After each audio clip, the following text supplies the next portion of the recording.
Boa tarde, meus amigos. Começa a leitura bíblica diária.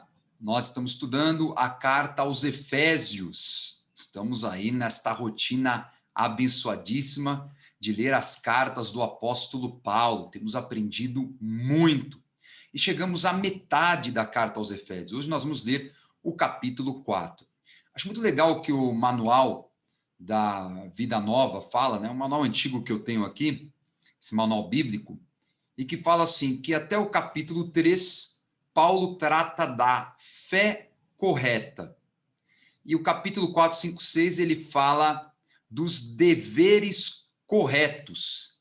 Então, falou de fé e agora vai falar de deveres. E é isso mesmo, esses 4 capítulos vai falar sobre o posicionamento da igreja, as boas práticas, a batalha espiritual, a vida de oração, a comunhão, viver em unidade. Esse capítulo vai falar de dons também, vai falar que todos somos um e que a igreja começou assim, que Paulo lutou para não ter divisão na igreja, vamos falar assim, uma igreja evangélica de judeus, uma igreja evangélica de não judeus. Ele lutou contra isso, lutou também contra essas contaminações locais, essas divisões que aconteciam nas cidades onde igrejas foram fundadas, ou seja, ele lutou bravamente contra a divisão. E teve bom êxito muitas vezes no primeiro século. A gente sabe que no segundo século em diante começam as ladainhas, a perseguição, muita divisão, começa a ter muita heresia, aí o evangelho cresce, mas totalmente segregado. Daí vem aquela coisa de voltar à união através de uma igreja universal, né? A igreja católica, unida ao poder imperial, a igreja imperial, mas aí também houve mais uma divisão de Ocidente com Oriente, a Idade Média, que aqui eu não vou ficar dando detalhes, até vir a Reforma Protestante.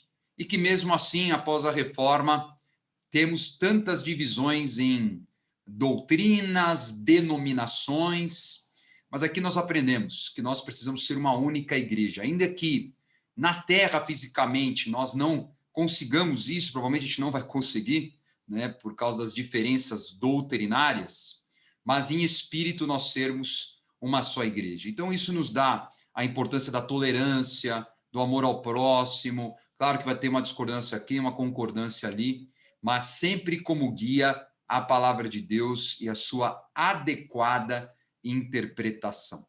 Vamos lá então? Como prisioneiro no Senhor, rogo-lhes que vivam de maneira digna da vocação que receberam. Sejam completamente humildes e dóceis e sejam pacientes, suportando uns aos outros com amor. O amor é o segredo para viver em unidade. O amor, como ele fala em 1 Coríntios 13, também em 1 Coríntios 12, ele fala da unidade da igreja, o amor tudo sofre, tudo crê, tudo espera, tudo suporta. Façam todo o esforço para conservar a unidade do Espírito pelo vínculo da paz. Há um só corpo e um só Espírito.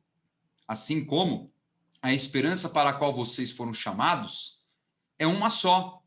Há um só Senhor, uma só fé, um só batismo. Quero só dar um parênteses aqui, que alguns usam esse versículo para falar que só pode se batizar uma vez. Não tem nada a ver, tá? Um só batismo significa que só existe um único tipo de batismo, que é o batismo nas águas, que é o batismo no Senhor Jesus Cristo. Um só Deus e Pai de todos, que é sobre todos, por meio de todos e em todos. E a cada um de nós foi concedida a graça, conforme a medida repartida por Cristo. Por isso é que foi dito: quando ele subiu em triunfo às alturas, levou cativos muitos prisioneiros e deu dons aos homens. O que significa ele subiu? Senão que também havia descido às profundezas da terra. Aquele que desceu é o mesmo que subiu acima de todos os céus a fim de encher todas as coisas. Então ele veio à terra para nos salvar e subiu, e ele também saqueou o inferno e nos deu salvação e a salvação de muitos espíritos cativos. E ele designou, e presta atenção nesse versículo aqui que fala sobre constituições espirituais muito importantes para a saúde da igreja. Ele designou alguns para apóstolos, aqueles que recebem a visão da igreja, né, a fundamentação da igreja, outros para profetas, são aqueles que recebem a direção de Deus, entregam a palavra, outros para evangelistas, aqueles que anunciam o evangelho, e outros para pastores e mestres, né, aqueles que cuidam do rebanho, discipulam e educam. Com o fim, ou seja, o objetivo de preparar os santos para a obra do ministério. Todos esses ministérios são fundamentais para a igreja, para preparar a todos que fazem parte da igreja, para que o corpo de Cristo seja edificado, até que todos alcancemos a unidade da fé e do conhecimento do Filho de Deus, e cheguemos à maturidade, atingindo a medida da plenitude de Cristo. Esse é o nosso objetivo, como corpo de Cristo, como igreja, alcançarmos essa maturidade. O propósito é que não sejamos mais como crianças, levados de um lado para o outro pelas ondas. Tem muita gente que se conhece que é assim, não é? Um vento de doutrina aqui, um vento de doutrina lá, e sai da igreja, e volta, e sobe, e desce. Isso é um ato de uma pessoa imatura. Nem jogados para cá e para lá por vento de doutrina, ou pela astúcia e esperteza de homens que induzem ao erro, né? Quantos cristãos se perderam porque caíram aí em falsas profecias, porque foram envolvidos em doutrinas malignas? Antes, seguindo a verdade em amor, cresçamos em tudo naquele que é a cabeça, Cristo. Dele todo o corpo, que é a igreja, ajustado e unido pelo auxílio de todas as juntas, cresce e edifica-se a si mesmo em amor, na medida em que cada parte realiza a sua função. Cada membro realizando a sua função, a igreja é edificada, como fala em 1 Coríntios 12 também. Assim eu digo a vocês, e no Senhor insisto, que não vivam mais como os gentios. Aqui gentios no sentido dos incrédulos, né? Que vivem na inutilidade dos seus pensamentos, né? Nas suas filosofias. Eles estão obscurecidos no entendimento e separados da vida de Deus por causa da ignorância em que estão, devido ao endurecimento do seu coração. O endurecimento vem mesmo pela filosofia, né? Hoje tem muita gente filosofando, muita coisa ligada ao humanismo, ao homem como centro, muito parecido com o que acontecia nessa época.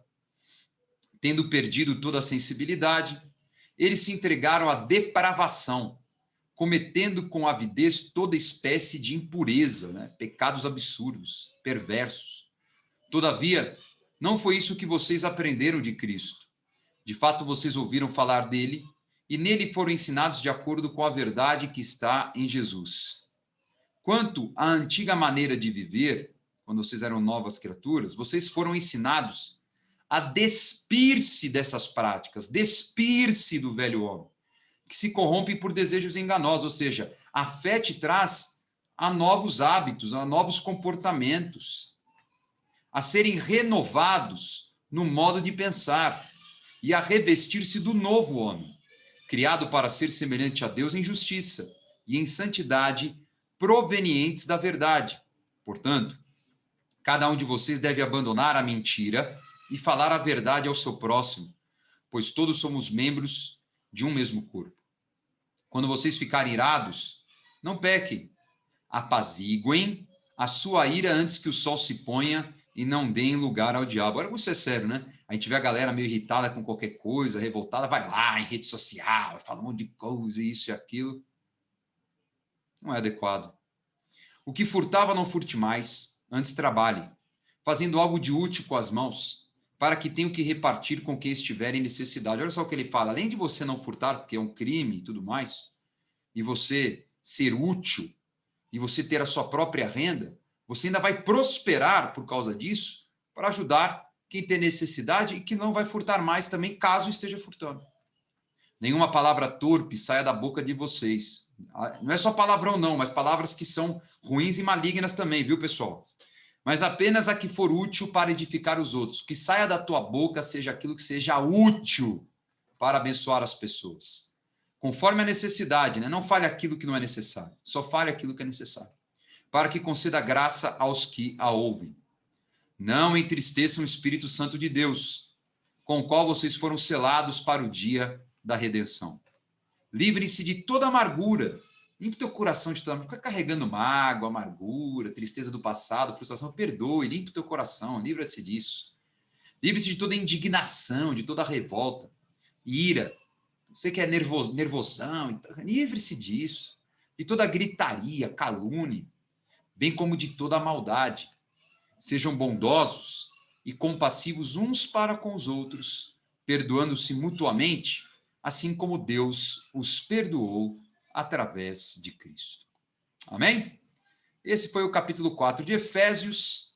Não perca a próxima leitura bíblica diária. Deus te abençoe. Até a próxima.